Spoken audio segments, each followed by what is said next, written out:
Hey guys, so today we're gonna go through some practical uses for Reason. Here we have part 1 of a 3-part dance video made by my friend Chloe. Okay, so the first thing we do is find the tempo of the dance. Right now I'm basically using her body movements to tap out the tempo, which will set up the metronome as a guide for the whole piece. Anyway, I've already divided this one part into 3 different musical parts, which I'll show you later. And I've decided to go with a 3-piece setup: drums, keys, and bass. I just find that setup suitable to a video like this, which is very feminine. So here we're rounding up the tempo. I know it's gonna be around 92, and there it is. So for our first instrument, we go to create new instrument. Now I'm gonna go for a Rhodes keyboard because it's just my favorite, you know.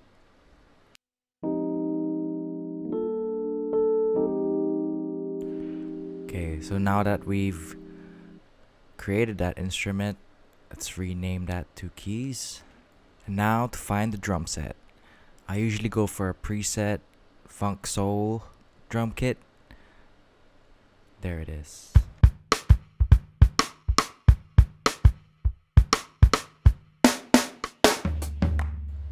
Now I'm only gonna be using presets in this video because I think it's a good way to help you find the sound you want and lay ideas quickly.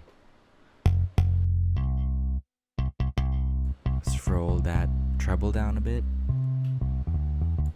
Okay, so now we're ready to record the first part on keys.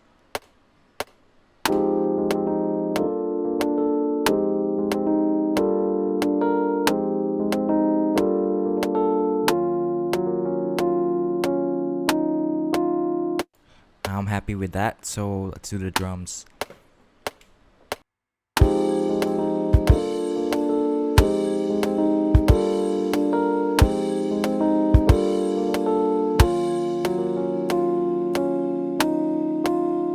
Now if you notice at the end of that intro, there's a small part at the end where it's a 2 count, which leads to the next part. So right click on transport layer, click on parameter automation, and check the box that says time signature. Then we'll draw a box over at that 2 count, make it a 2-4, and then if you like you can make the rest 4-4, but that's on by default. So now I'll start recording part 2.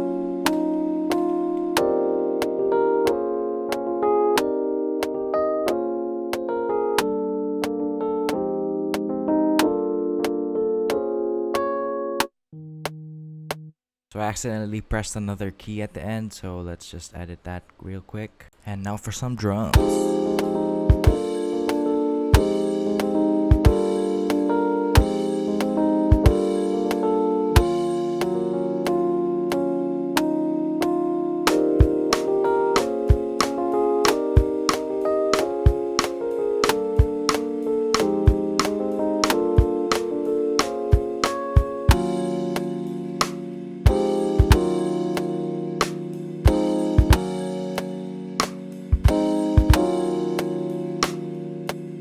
Now I know that wasn't perfectly in tune with the metronome, but I'm gonna still use it for that human element. And now we can move on to keyboards for part 3.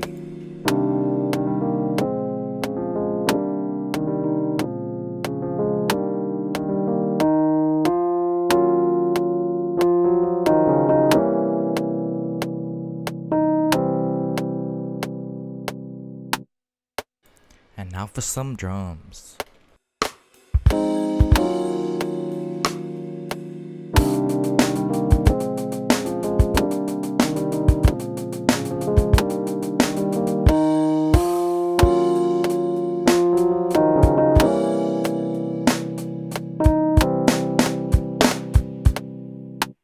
Now for some bass.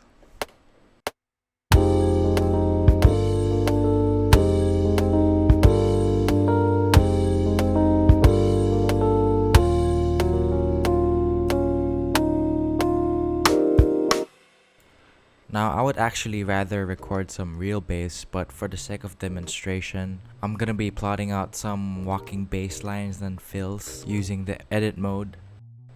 Now, this usually takes the longest time, but it's worth it in the end, especially if you can't really play a certain instrument, but you can think it. This is what technology has given us.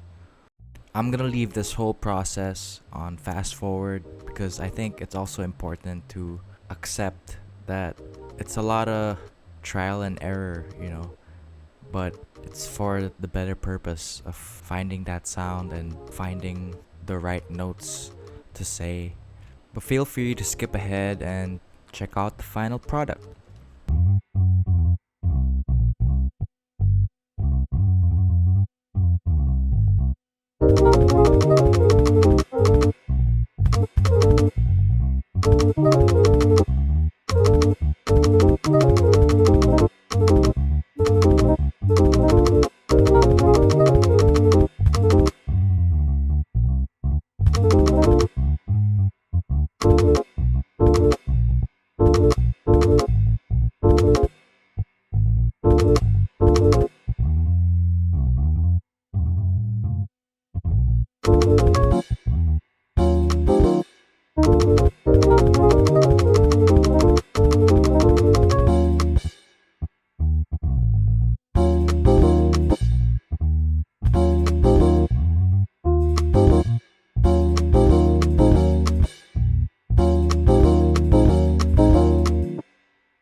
So now that that's done, let's check it out.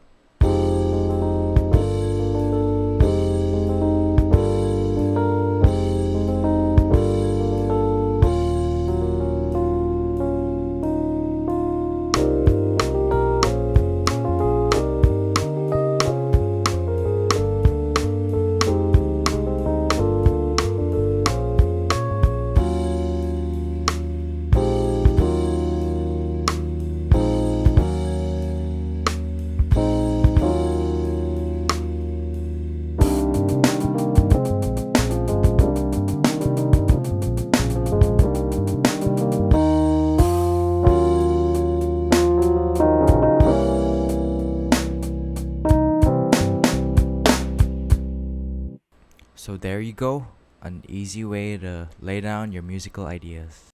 Peace.